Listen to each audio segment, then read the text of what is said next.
So a part of me feels like I should apologize at the start of this video for the excitement that I'm about to just dump on everybody as I break down what I learned from the June developer update. And just for everybody's knowledge, this is going to be a summary, and it's also going to be heavily related to my thoughts. I've shared my feedback. I'm going to continue to give my feedback to the devs, and I'm going to take y'all's feedback as well and try to keep communicating that to them as well, so that New World can hopefully be the game that it's meant to be, the game that the players want it to be. And I think that's the most critical aspect. But watching the June update, there was a couple of edits that just made me laugh a little bit, and that's just a fact. Sometimes you catch that. Sometimes after the fact, when the video goes up, you're like, oh, audio trailed off there a little bit, but I found that particularly amusing. But this is going to be something that I think there's so much actually good things that are packed in this video. It's short, it's 17 minutes. They've done longer videos. The whole team wasn't there.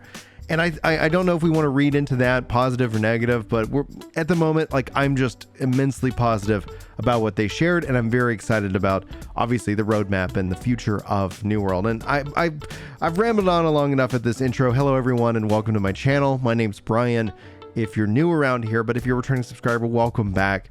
If you guys feel like these videos earn it, be sure to hit that like button. I find that when I state that, it actually, you guys actually hit that like button. It's a great way of keeping silly thumbnails off of this channel. Those YouTube ones with shocked faces and whatnot. I'm not hating on anybody and their choice, but hitting that like button is a great and easy way to keep thumbnails like that off of this channel, unless you like those kind of thumbnails, and you can let me know in the comments. But generally speaking, thank you guys so much for doing that. Also, for some reason, I'm just going to put this out there, my work hours have been dramatically reduced. So here on this channel, a couple of you have done super thanks, and several of you have supported me over on Ginger Prime through membership. I have it kicking off at $1. You don't need to do it. But Ethan, I want to say thank you to you for 2 years of membership support over on Ginger Prime.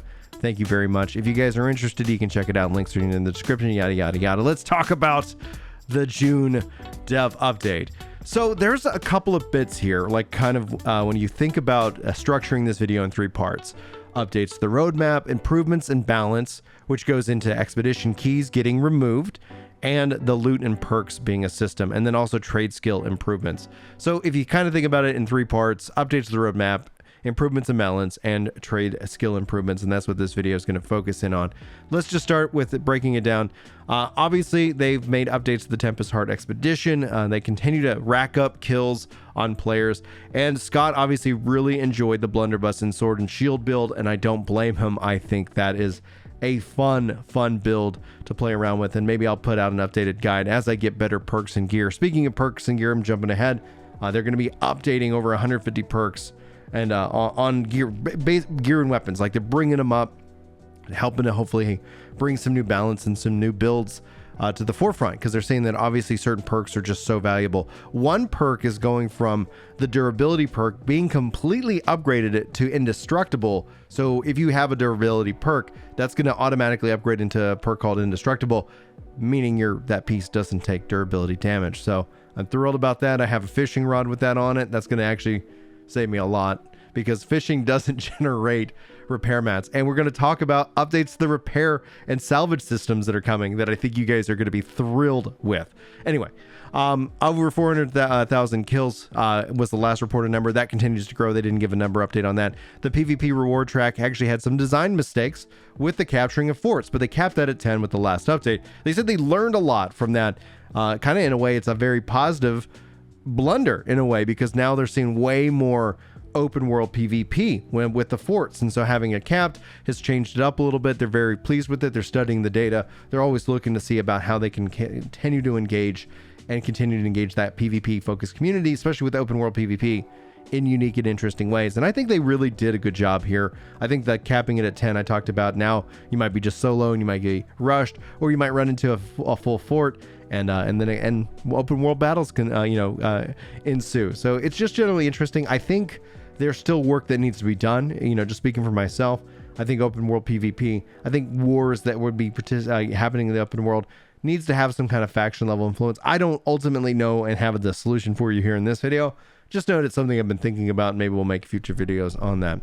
All right, now they also then went, they said for the next release, which is scheduled for July, This is where we're getting the summer melody fair.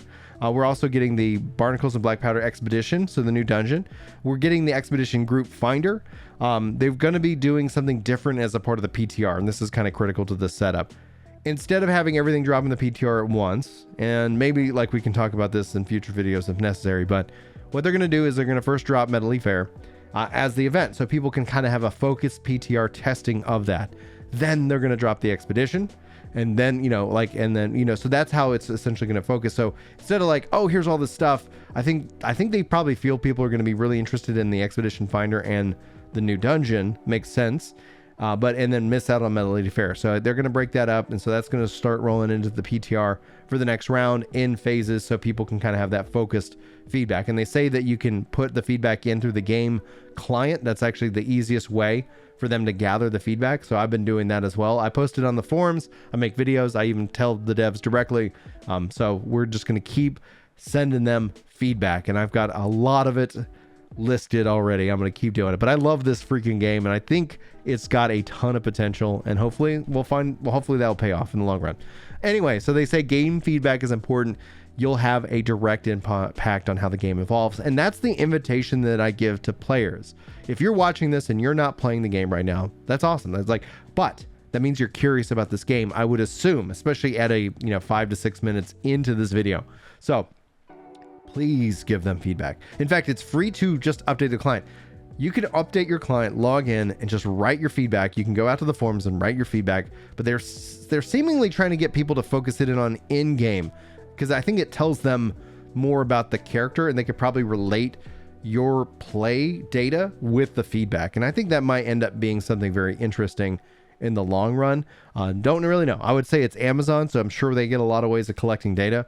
But data is important, and they say that you have a direct impact on the future of this game. And that's something that I think I enjoy about MMORPGs. You might not agree, you might want more of a finished game, but then I'd be generally curious as to why you play MMOs in the first place, because they're never truly finished, in my opinion. Except for maybe Final Fantasy XIV with Endwalker. Like, that's a different topic altogether. All right, let's jump into improvements and balance. This is where a thing that a lot of people are excited to see go away. Personally speaking, I always liked the key aspect, and I know I'm in the minority there. And when they talked about having keys actually add in for additional loot, I was excited about that, but they're not even going with that. Keys are just going away, and what's going to replace them, meaning I'm going to be farming as many keys until this goes live, is you're going to get the ability to turn those keys into just coffers or something like that. So you're going to be able to roll on dungeon loot from those keys. So there's going to be a value in collecting them. And I wonder if that's just going to kill people running dungeons and just collecting the keys. So when the update goes live, that they're just going to open up these keys for the loot rolls. But they are going to replace the system with what's called a daily limiter system, meaning you can run 15 normal dungeons per day, which is substantial. I think if you're a hardcore player, like somebody like a streamer, that might not be enough. I'd love to know your thoughts on that one. Maybe I need to talk to the Studio Loot guys and see how they feel about that. But ultimately, they're putting that in, and there's a different number for the mutators. I'll talk about that in a second. But ultimately, what their goal here is that you don't just do the dungeons, that you do the other pieces of content. I struggle with that because I know that games that have limits, those limits are good from a psychological perspective, but essentially, I bet it doesn't feel good. My feedback would be is that, okay, 15 per day, and then maybe after that, if you still wanted to, and I doubt that the majority of people would, but if you still want to do 15 normal dungeons per day, like 16 and 17, a little bit of a diminishing return. So your benefit's going to come from the first, but I don't know. I need to explore that thought a little bit more before I actually kind of weigh in. Obviously, we'll test it, see how it feels, because the dungeons do take a little while. So ultimately, you would have to be playing 8 hours, 10 hours nonstop to be able to take advantage of that and have a killer team with you that is legitimately burning through it to be able to, I think, hit that cap. They have 20 mutator dungeons per week. Now, a weekly lockout is a part of MMORPGs, and 20 mutators per week is interesting in terms of, especially if they ever get into some kind of race. And so again, I'd love to know how you guys feel about that. I'm going to reserve judgment until I actually start really diving into it, because the Expedition Party setup tool is something I'm personally excited about and interested in to make it a little bit easier on forming these kind of groups. So I'll be sure to cover it here in terms of guide form and all that in the future. Anyway, like I said, keys are going to be converted to these caches, and you can actually get the boss rolls, but it's not going to be direct one-to-one, but that's going to be something interesting. And they also have more details about these systems and changes coming in the patch notes, so be sure to subscribe here if you haven't already to make sure that you get up to date on all things New World. Now let's talk about loot and perks. Like I said, they are buffing over 150 perks of the game. Now, lots of perks personally didn't have value. Other perks are obviously were way much better, and so they're bringing everything up. This is not a nerf to the existing perks that you like. This is them bringing up other perks to make them a little bit more competitive in terms of the balance themselves. Now, they're going to be putting skill perks on weapons, actually making them more powerful. And so I know I phrased that poorly.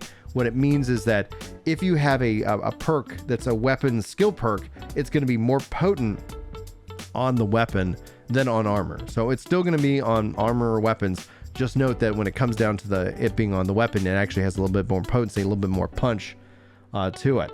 Then they said that earrings, which currently have a low chance, they're going to lower the chance of trade skill rolls happening on earrings, with focusing more on combat focused perks for earrings as a part of that. Now, that's an interesting change. They're still going to have ways of getting those crafting and gathering, and they're going to try to make it better known how you can find like the crafting and gathering perks and gear that you're hunting for. But it seems like that's going to be a shift from that to be more focused in on combat over the crafting and gathering aspect.